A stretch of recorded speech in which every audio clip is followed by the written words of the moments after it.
rahmatullahi taala wa barakatuhu maa ngi leen nuyu leen ziar leen jaajëfal peut-être que j'avais voulu faire le live ci YouTube ak Facebook mais le Facebook j'ai quelques soucis avec la page donc voilà on se donne rendez-vous sur YouTube bi donc le temps ñu bàyyi leen ngeen partager rek ensuite bon voilà donc après ñu parce que il faut que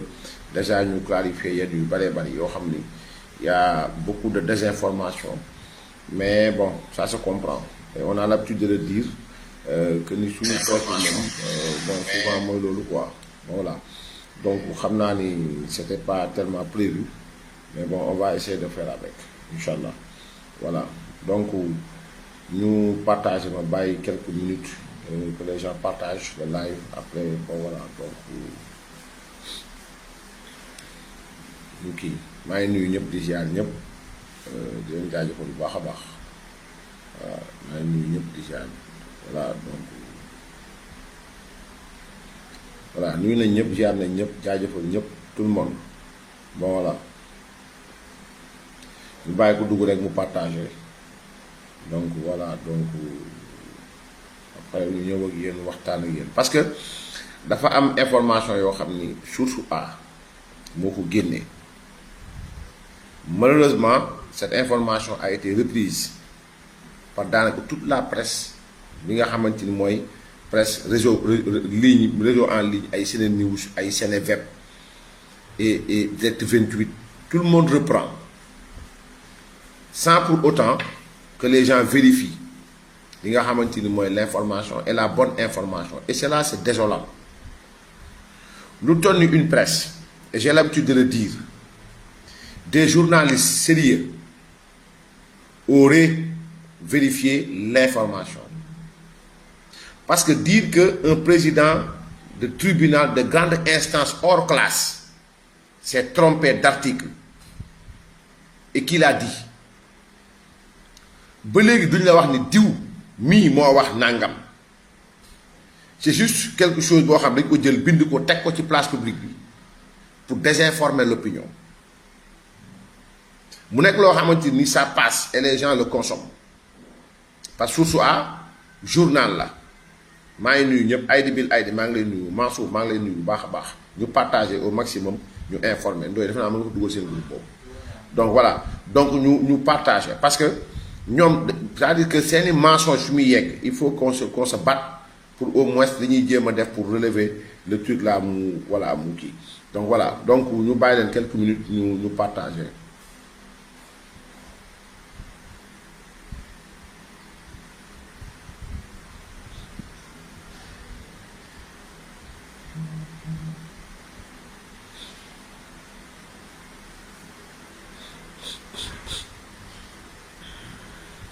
donc dinaa ñëw ak yéen ci li source A wax repris par Seneweb SeneNews Direct 28 Papis Lo maa ngi lay ziar Papis Lo depuis Mbour maa ngi lay ziar bu baax a baax voilà donc nuyu nañ ñëpp ziar nañ ñëpp jaajëfal ñëpp voilà et on partage voilà on partage. Ensuite Jacqueline maa ngi lay ziar Mendy maa ngi Abdoulaye Diak maa ngi lay ziar bu baax a baax voilà donc Ibra Tall maa ngi lay ziar bu baax donc pour me reprendre li ma doon wax c'est-à-dire que y a une information dama leen koy dugalal qui est là qui a été repris moo nekk nii donc ils disent que le juge se trompe d'article sur la contumace. Et malheureusement, cette information a été reprise par bon nombre de journaux. Ici, on a Seneweb qui l'a repris. Et là, on a aussi, attention, on a aussi, comment dirais-je, on a aussi SeneNews qui l'a repris. Ils ont repris pratiquement la même information. Refus d'acquiescement de Sonko, la grosse erreur du président du tribunal de Dakar. Ça, c'est Seneweb. SeneNews, affaire Ousmane Sonko, le juge se trompe d'article. fii directive 28 la xaw ma affaire suite boo di le juge se trompe d'article sur la contumace ñoom ñëpp ils l'ont repris tout le monde et la source bi nga xam ne ñoom fa lañ jëlee seen wax mooy source A journal boo xam ne jaar na ci rédaction ñu contrôler ko directeur bi jaar ko vérifier ko mu dem saisi ñu publier ko partager ko jox ko sénégalais yi fekk ay fen la c'est des mensonges soit fen la wala ñàkk xam la wala maa tay la pour désinformer l'opinion. De quoi il s'agit? Parce qu'au fait, dire la fois dernière que le président du tribunal de grande instance hors classe de Dakar dafa bind ordonnance mu notifier greffe bi ne ko lettre boobu Ousmane Sonko bind lii lañ leen ko ci live te ñu tuddee ko ak lettre de non acquiescement génn ko sànnil ma ko ca xaj ñu génn greffe bi loolu le président tribunal bu wax maanaam génne ko sànni ko faa laaxara ca xaj parce que acte de non acquiescement amul ci code de procédure pénale ki nga ko adressé it existé wul parce que moom moo ko war a jël président tribunal bi reprendre li nga xam ne moom la procureur indi muy l'article 307 du code de procédure pénale ñoom nee nañu ñoom source A ak ñëpp liñ bind et puis c'est désolant et c'est alarmant que des journalistes puissent reprendre cela sans pour autant qu'ils vérifient réellement ce que dit le code de procédure pénale moo tax seeni lecteur laa yërëm ñi leen di lire laa yërëm parce que dañu leen di bindal loo xam ne amuñu ci benn xam-xam aucune connaissance aucune vérification et ce qu'ils ont écrit lii la nee nañu si je reprends Seneweb dans ce qu'il a écrit liñ bind mooy ba voilà ce qu'ils ont écrit le président du tribunal de Dakar a demandé le retrait du greffe de sa juridiction du refus d'acquiescement de Ousmane Sonko à propos de sa condamnation dans le procès Sweet Beauté. Mais en motivant son ordonnance, le magistrat se serait trompé d'extrait du code de procédure pénale. D'après Source A, qui vend la mèche dans son édition de ce mardi, ce dernier, à la place de l'article 341 pertinent, a invoqué l'article 307. Donc, ñoom nee nañu président tribunal bi dafa wax greffe bi ne ko na génne lettre Ousmane Sonko boobu sànni ko ca xaj na génn greffe bi kon existé tout lu ñu doon wooye acte de non acquiescement amul ñu ne ñoom source A ak ñi ko reprendre ñu ne président tribunal bi dafa juum parce que article 307 bi mu bind bi mu indi modifié ko moom décision am du moom la waroon indi parce que pertinent wu c'est l'article 341 ñii ñi ngi ci jamonoy cour d'assises ñoom journalistes yi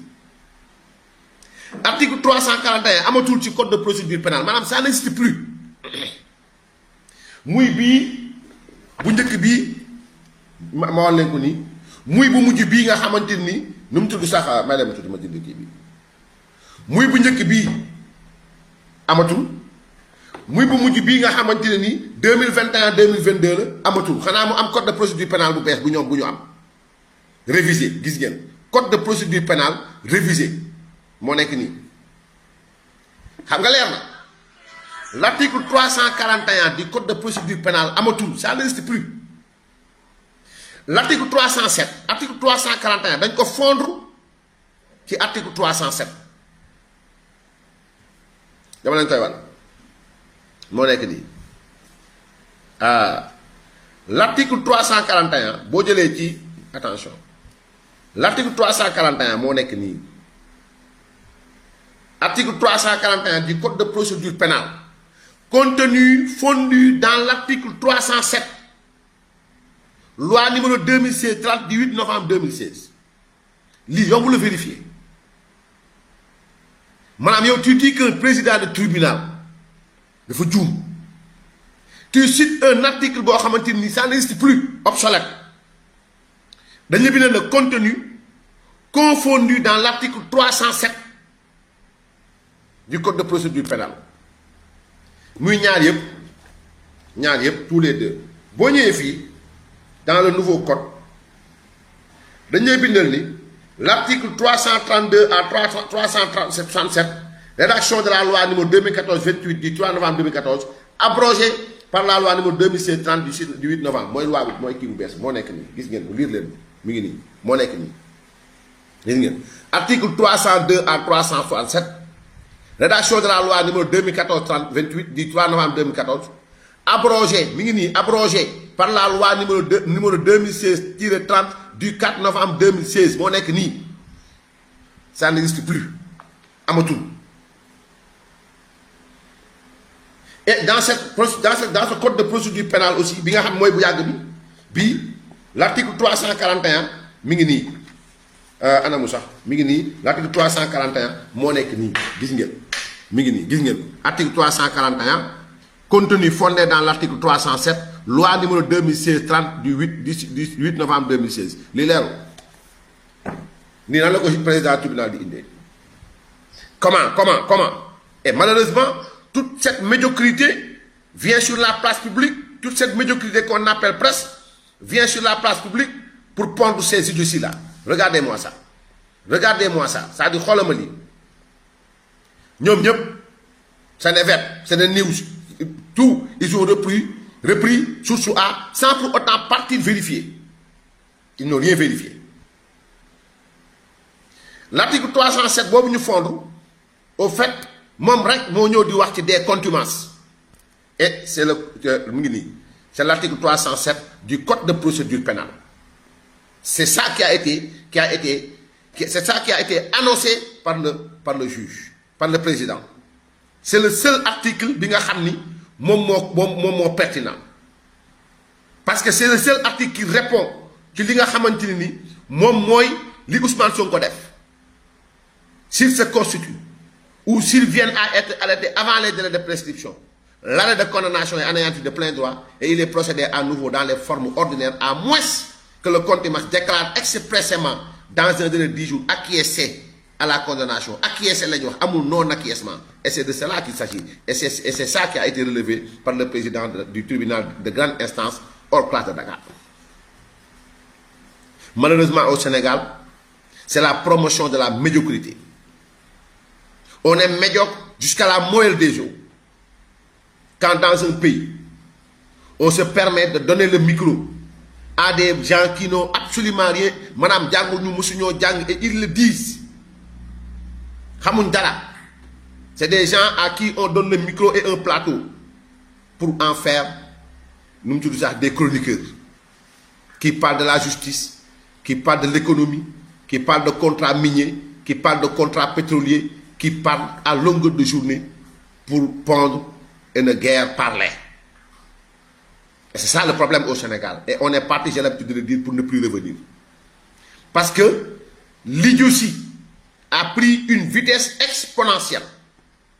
La médiocrité a pris l'ascension moom di dem.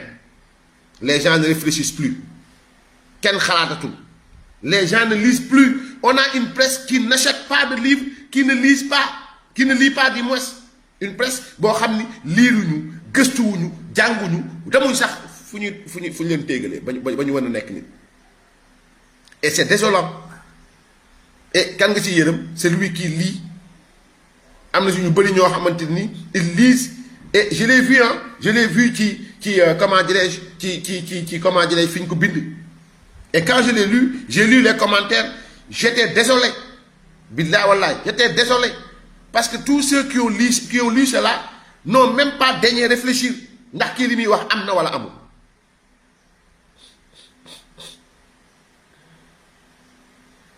Donc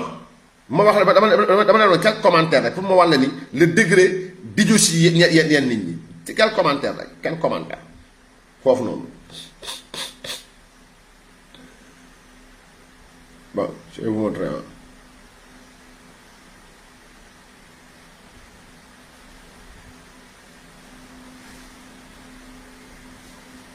Bon, ils viennent.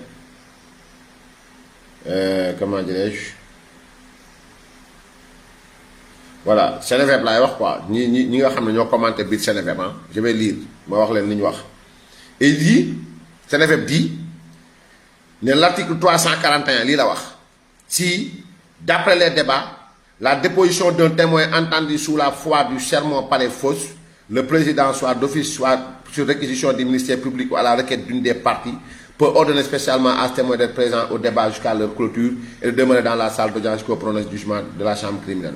Nous n'avons rien à voir avec la question qui concerne Ousmane Sonko, laquelle est abordée dans celle-là, article 341. Article 341 lay wax de si les accusés jugés par contumace se constituent ou s'ils viennent à être arrêtés avant les délais de prescription, l'arrêt de coordination et anéantissement de plaidoyer de procéder à nouveau dans les formes ordinaires à moins que le condamné déclare expressément dans les 10 jours acquiescé à la décision. Lii ñoom nii maanaam lii moom lañ bi nee nañ article 341 mooy wax regardez-moi ça. Maintenant nu mu tudd sax les fous commencent di bind wooyu luppe xoolal wooyu luppe nee nañ président dafa luppe quoi kii moom nee na enfin de vrais juristes illuminés se réveillent. Tellement les mécaniciens, respect chers mécaniciens des métiers nobles, juristes, avaient pris possession de la vie publique et d'une certaine presse. Sonko semble être béni par Dieu vérité et omniscient. Qui m'a dit, vous croyez à une erreur, c'est fait sciemment. Je n'ai rien compris. Le juge, au lieu de porter un caleçon pour homme, il a mis un string rouge pour femme. Ouais. C'est-à-dire que, et malhonnêtes qu'ils sont, ces journalistes, ils ne reviendront pas dire que c'est eux minables petits ñoom ñoo juum ils ne le feront pas ñoom lañ koy bàyyee parce que buzz la ñuy wut ce qui est clair et constant mooy ba lii amee ngeen xam da ngeen juumu leen vous êtes nuls. Je ne peux pas tolérer Seneweb Source A Sene News ak ñi ko reprendre ñëpp ay Direct 28 vous êtes nuls malhonnêtes parce que au fait malhonnêteté weesuwul nga bind loo xam leer yàlla nii fi ñàkk jàng ko teg wala maa tey wala taylu xamoo ci dara ba pare nga ñëw taxaw koo xam dafa jàng droit maanaam jàng droit ba am ci ay lijaasam ñu jël ko dénk ko tribunal mu am secteur am ay compétence am yow mi jàngu dara xamoo dara amoo diplôme jàngoo dara ci lu jëm ci wàllu droit nga taxaw dafa juum maintenant même bu fekkee tu te rends compte que yow yaa juum yow billahi wallahi taala tu ne reviens pas pour dire que dama juum personne deneen xool Source A ne le fera pas Seneweb ne le fera pas, Sene News ne le fera pas, etc. Parce que le fait de dire, le fait de citer un article qui n'existe plus, qui, nous avons fait la juridiction sénégalaise, nous avons fait depuis 2016, ça n'existe plus. L'article 341 en fait partie. Ça n'existe plus. Donc, il faut que nous, quand même, maintenant, au moins, juge bi moom modifier la décision mais kata sigi coor nag moom il avait 48 heures parce que ça c'est le code électoral qui le dit 48 heures romb na c'est une faute disciplinaire parce que un juge ne doit pas outrepasser wala mu tooñ yoon le fait tey 48 heures romb génnewul décision parce que gisaguñ ko c'est parce que le juge tooñ na yoon parce que le code électoral est très clair le code électoral parle de nu mu tudd sax le code électoral parle de 48 heures maanaam jeudi la woon vendredi weesu na lundi weesu na on est mardi kon bu boobaa on est dans le cadre d'une faute disciplinaire boo xamante ni yoonu Sénégal da ko war a régler parce que ñi doon rëy làmmiñ di wër di xaabar yi ñoom dàmbooj et consort doon wax naan ay Ayib Daffé bu neexee suba mu dem xëy dem jëli parrainage am laaj leen ndax ba léegi dem nañ jëli ci parrainage ak seen jubilé fu mu jëm ak fu mu toll quand un juge prend une décision quand un juge du moins rendre le verdict mais dafa am lu tax mu rendre verdict bi parce que on lui a donné des faits il a dit le droit yooyu droit boobu mu wax moom xam na ko kon bind joxe décision bi wax dëgg yàlla wax fa dëgg yàlla jarul muy jël temps parce que ay bagam jëmm yu jugee Dakar dem ba Ziguinchor dem taxaw de 9h à 22h ñuy lay di plaider yow nga ñëw en 5 minutes 10 minutes nga tënk li moo tënk nga jébbal leen ko nga toog 48 heures 72 heures li nga tënk ci 5 minutes mënoo ko bind ci këy ñaari xob maanaam ñaari feuille suffit au juge pour mu parce que jox ma sama code électoral parce que li fa def de 9h à 22h billahi wallahi taala jaru ko woon ça valait pas la peine billahi lazim ça ne valait pas la peine da doon ñëw rek amul forme amul yenn procédure yi da doon ñëw rek defar ko mu dafa déglu ñu jox ko këyit yi mu wax li mu war a wax mu dem mais vous voyez que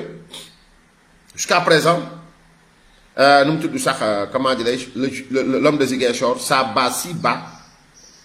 te du ma tudd kenn de je dis ça c'est dit à bas verbe battre troisième personne donc ça bat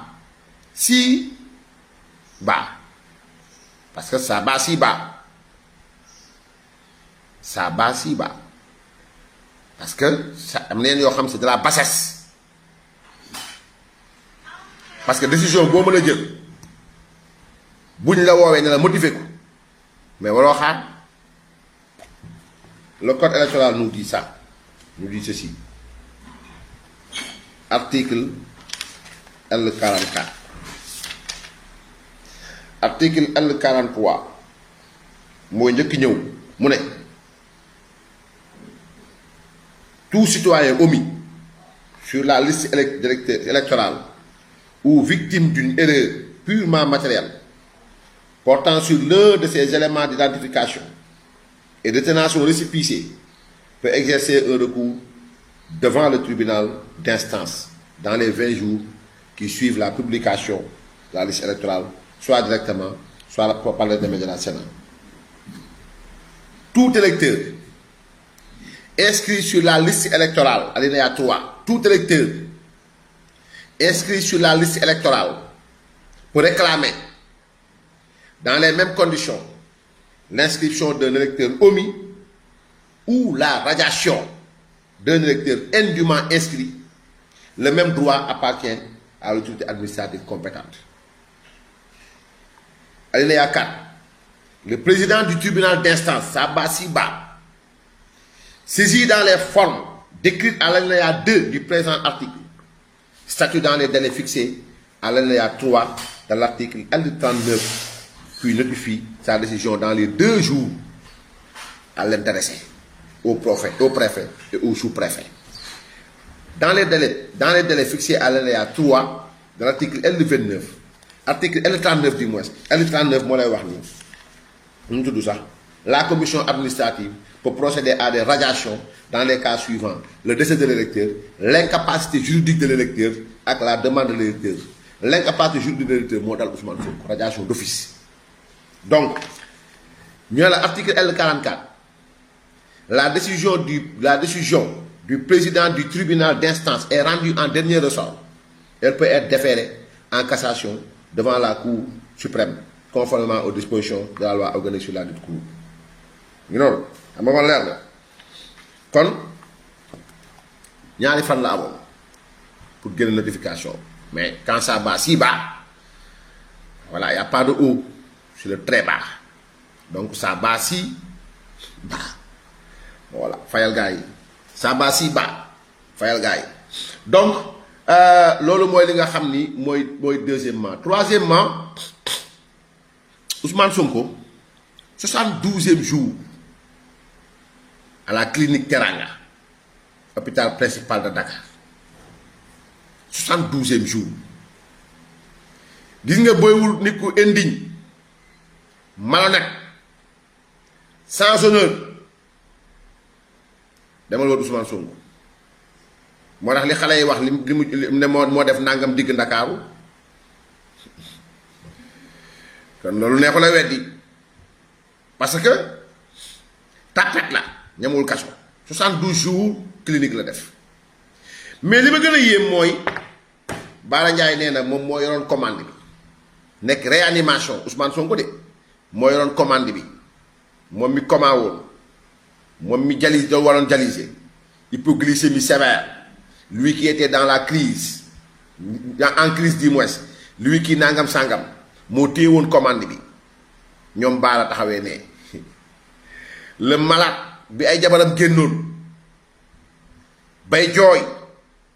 le malade bi ay sëriñ génn di wax moo tax wala tax fu ma laysa laka bihi ilm am na si ñoo xam ni kilifa diine leen danoo wax ci mbir mi ay nit seeti leen in jaakum waxoon naa leen ko in jaakum faasiqun bi naba'in du ma wax fata bayanu de fata sabbatu parce que lii lay jur aaduloo nañ leen ci loo xam ni kàcc na fen ay kàcc yoo xam ni toog nañu fa la fa ñuy coursé ñu wax ko ñëwaat toog ci plateau wax ni moom kat moom mooy doon télécommande bi di zappé fu ko neex lay seetaan ku ñuy réanimé ku nekk dans le coma koo xamante ni ko Aïda Mbodj doon waxee buñ ñu woowee wax nañu dee na duñ ko gëm mooy zappé France 24 TV5 Monde BFM TV Euronews BeIN Sport Canal di lekk suñu courant di lekk suñu abonnement di lekk suñu 150 000 francs par jour 72 jours c'est 10 800 000 francs la Ousmane Sonko lekkagum hôpital bee mu toog 10 800 000 francs la Ousmane Sonko lekkagum à raison de 150 000 francs par jour le malade le plus gâté de l'Afrique bu fekkee ni defal nañ ko diagnostic feebar bi wér na mais yéen a ñuy lor ak Malick Sow taliwoo Malick Sow ne ne RTL 9 la moo fa am defe naa journal la fa am donc maintenant bu fekkee ni médecin bi xool na ko dara jotu ko mais qu'on nous dise Ousmane Sonko prisonnier la wala malade wala lu mu doon 10 800 000 francs mu fekk ji gaaru BRT yi mu taal fekk ji gaaru bus terre yi mu taal fekk ji université bi mu taal des milliards waxoon naa ne koo xam ni da nga judd di yàq màgg di yàq même su en prison il continue à gaspiller l'argent du contribuable ci ay tapal malheureusement Sénégal man newoon naa leen ne Ousmane Sonko c'est l'alibi de la maladie imaginaire je vous l'avais dit tig comme man li may waxee naan li may wax gars yi ne ma am benn tig xaw ma tig bi lan la sax mais comme moom tigam mooy damaa feebar xam naa ba mu nekk booy bu doon daw jàng moom loolu doon lay damaa feebar suite beauté damaa feebar ndigg Mame Mbaye Niang damaa amee asthme ñu yóbbu la sibi xotaan dama nu mu tudd sax insuffisance rénale il amène chaque fois une maladie et il prétend diriger à la destinée de ce pays xam nga état du Sénégal moo war a jàpp waa ji takkal ko mënut comme ni ñuy takkalee nit ñi mënut maanaam ñi nga xam buñ juumee dañ leen takkal mënut def ko ci oto yëpp ko génn jaar nii dem si bi ko tànn dem jébbal ko nu mu tudd sax pénitence bi ñu tëj ko fi ñu ko war a tëj mu dem xaar ñu àtte ko et c'est cela loolu la war a demee parce que ab prisonnier boo xamante ni yow tàngaay prison doo ko yëg isolement doo ko yëg nu mu tudd sax rigueur détention doo ko yëg en ce moment Bassirou Diomaye ma ca kaso ba nu mu tudd sax kenn sax ñoom am nañu génn Bassirou Diomaye ma ca kaso ba Waly Diouf Bodiang ma nga takk lam nangam sangam donc ñooñu ñëpp ñu ngi ci kaso bi moom daal moom clinique a war a toog mais qu'on nous dise ce qui se passe ko ñu mën ko comprendre mais li ma mën a xam mooy famille Sonko moom vous avez l'obligation morale et historique de laver votre nom parce que votre nom moom seen sant moom wallahi azim yàqu na sant Sonko c'est-à-dire que vous devez lui dire la vérité que vous avez l'obligation morale historique xam nga lu tax ma wax parce que je parle de la famille Sonko je rectifie famille Sonko waxuma sant Sonko parce que sant Sonko dafa yaatu la famille Sonko vous avez l'obligation morale et historique de laver votre honneur xam ngeen lu tax parce que nee na dafa dem ba Ziguinchor taxaw 54 tiim bàmmeelu baayam